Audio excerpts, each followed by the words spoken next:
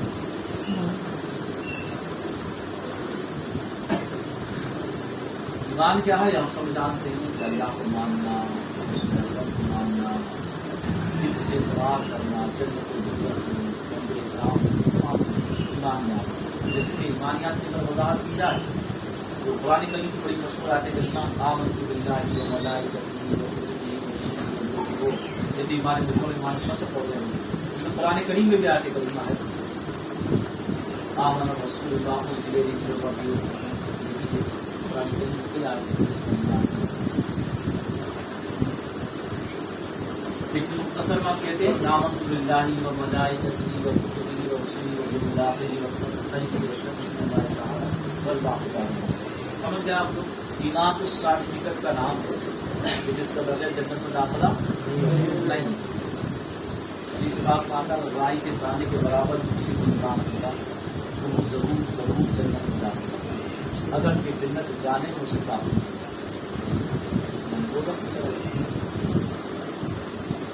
کیونکہ مومن کبھی نہیں ہمیشگی کے بھی دولت نہیں.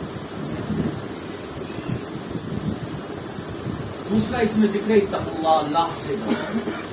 اللہ سے ڈرنے کا مطلب ہوتا ہے کہ اعمال صالحات. اللہ سے ڈرنے کا مطلب ہوتا ہے جس کام کو رب نے منع فرمایا اس سے باز ہو، جس کا حکم دیا اس کو بجا لانا. اطاعت خدا بنتی ہے، اطاعت رسول مسلم.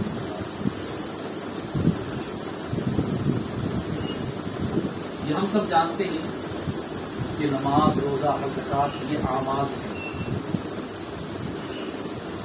اور یہ اعمال انہی پر فرض اور واجب ہوتے ہیں جو مومن ہیں. اور اعمال کی سب سے خاص بات یہ ہے کہ جو اعمال میں پختہ ہوتا ہے، مضبوط ہوتا ہے، اس کا ایمان اتنا قوی ہوتا ہے، وہ کہیں وہ ایمان میں مضبوط ہو گیا ہے،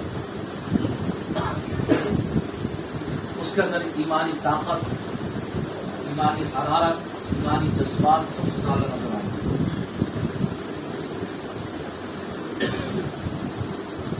تو معلوم ہوا کہ اعمال بھی بڑی اہم دولت ایمان کو مضبوط کرنے میں. دوسرا یہ ہے کہ ایمان کے ذریعے جنت تو مل جائے گی، مگر جنت کے مراتب بہت ہیں، جنت کے درجات بہت ہیں، اور ان درجات میں سب سے اوپر وہی فائز ہوں گے جو سب سے اچھے اعمال ہوں گے. اس وجہ سے ملتا ہے نمازی کا مقام الگ ہوگا، روزے دار کا مقام الگ ہوگا، حسن اخلاق والے کا مقام الگ ہوگا. اس سے معلوم ہوا اعمال کی وجہ سے جنت میں انسان کے درجات بدل. خالی جنت کے گیٹ پہ بیٹھنا بھی تو مناسب نہیں ہے، تو یہ بھی کرے گا نا کہ اندر سے بھی دیکھا جائے کہ کیا خیر اس طرف نہیں جانا.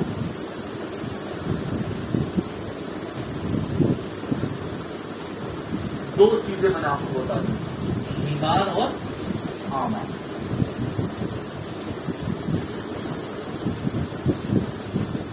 ایک ہمارا نفس ہے، سب نفس ہمارا ہے، اس طرح نفس لوامہ جس کی پسند تھا نا اس قیام والا اس قیامت یاد نہیں. ایک نفس مطمئنہ جس کے رب نے یہاں ذکر کیا یا ایھا النفس المطمئنہ ارجعی الی ربک باقی جتنے بھی تفصیل اس میں سب اسی کے ذہن میں. ہمارا جو نفس ہے اس کی حقیقت کتے سے بھی بدتر، اور وہ بار بار ہمیں گناہوں کی طرف لے جاتا ہے. میرا من کرا لڑکی بڑی حسین دوبارہ دیکھی، یہ نفس ہے. کھانے کی خواہش ہونا بار بار، جو چیزیں تمہیں نقصان کرے گی، نفس ہے. اور اس کو کنٹرول کرنا بڑا مشکل ہے. یہ جو تم نمازیں ترک کر رہے ہو، مسجد سے گزر رہے ہیں، اذان ہو رہی ہے پھر بھی نہیں جا رہے ہیں، یہ نفس ہے. یہ آپ کو جانور سے بھی بدتر بنا دیتا ہے. نفس آپ کو جانور سے بدتر بنا دیتا ہے. اب آپ یہ مسئلہ کہ جانور انسان کی طرح، مطلب کیا ہے کہ آپ اللہ کی عبادت کے لیے پیدا کیے گئے ہو، یہ مقصد جانتے ہو، یعنی مقصد انسانی آپ کو پتا ہے، لیکن اس کے باوجود آپ اس کا عمل نہیں کرتے. اب خود بتاؤ، میں نے ایک چیز بنائی اور میرا مقصد یہ کہ یہ چیز پانی کے لیے استعمال کی جا رہی ہے، کسی پانی کے لیے استعمال کیا جائے نا، کسی اور چیز کے لیے استعمال کرے گا کوئی بندہ، تو مجھ کو بڑا غصہ آئے گا. اللہ نے تمہیں پیدا ہی اس لیے کیا کہ تم اس کی عبادت کرو، اور تم اللہ کو ناراض والا کام کر رہے ہو. اس نے پیدا عبادت کے لیے کیا تھا، اور مسجد سے گزر اور پھر بھی نہیں جا رہا نماز پڑھنے. یہ تمہارا نفس دکھاتا تمہیں جانے نہیں دیتا، نیکیوں کی طرف تمہیں گناہوں کی طرف نکل جاتا ہے بار بار. ہم بہتے چلے جاتے ہیں، ارے یار توبہ کرنے کے بعد میں شراب پینے پی لیتے ہیں دوستوں کے ساتھ. آفس میں ہے کوئی بات نہیں، غیر میرا میں کوئی باتیں لڑکے ہی تو ہیں، آفس میں اسٹاف کا معاملہ ہے، چلو تھوڑی گلر بازی کر لیتے ہیں، تھوڑے موج مستی کر لیتے ہیں.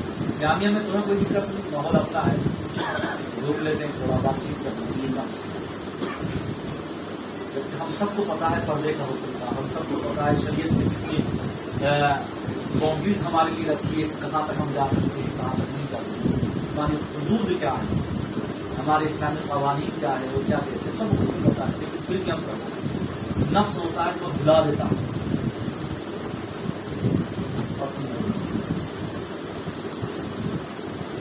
ایک ایمان جو تمہیں بار بار بچانا چاہتا ہے.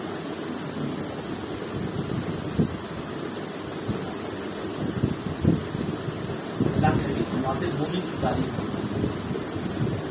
حجۃ الوداع کے موقع پر آپ نے ایک خطبہ دیا، بڑا زبردست خطبہ ہے. اس خطبے کو آپ لوگ نکالیں. اللہ کے نبی اس خطبے میں جو حقوق نسواں بیان کی، حقوق انسانی بیان کیا ہے، اخلاقی قدروں کو بیان کیا ہے، یعنی ویلیوز آف مورلٹی جو ہے وہ آپ نے بیان کی. بڑے زبردست آپ کا وہ خطبہ. کوئی عجمی کو عربی کو فقہ نہیں، کسی عربی کو عجمی کو فقہ نہیں، کیا مساوات اور عدل کا پیمانہ آپ نے رکھا ہے. اسی میں آپ نے تعریف کی، مومن کی تعریف کی کیا. آپ نے فرمایا مومن وہ ہے کہ جس سے ہر شخص محفوظ ہے. مومن کبھی کسی کو اپنی زبان سے اپنے ہاتھ سے نہیں، جیسے مسلم کو یاد کرتا ہے. یعنی مومن وہ ہے جس کے پاس اگر کوئی آ جائے تو اس کی جان بھی محفوظ رہے، اس کا ایمان بھی محفوظ رہے، اس کی عزت بھی محفوظ رہے، سب رہے. پھر آپ نے اسی میں ایک تعریف کی کہ مجاہد ہوا ہے، اس کی یہاں آئے. مجاہد وہ ہے یعنی کوشش کرنے والا، ہم سے کہتے ہیں جہاد کرنے والا. جو لوگ جنگ میں جاتے ہیں مسلم مجاہد کرتے ہیں، اس کا مطلب مانا کوشش کرنے والا، جلد و جہد کرنے والا. قرآن کریم کی آیت میں بتایا تو لگتا ہے کیا فینا اللہ مجاہد وہ ہے آقا نے فرمایا در حقیقت جو اپنے نفس کو صرف اور صرف اللہ کی اطاعت میں.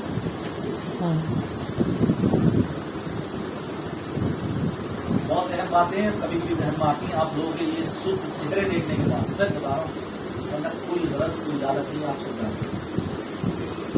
یہ نفس ہے. آقا فرماتے اس مجاہد وہ ہے، وہ نہیں جو جنگ میں لڑ رہا ہے. بھائی یہ تو ہم سب بلکہ حدیث پاک ہے، اللہ کے نبی نے خود فرمایا یہ تو جہاد اصغر ہے.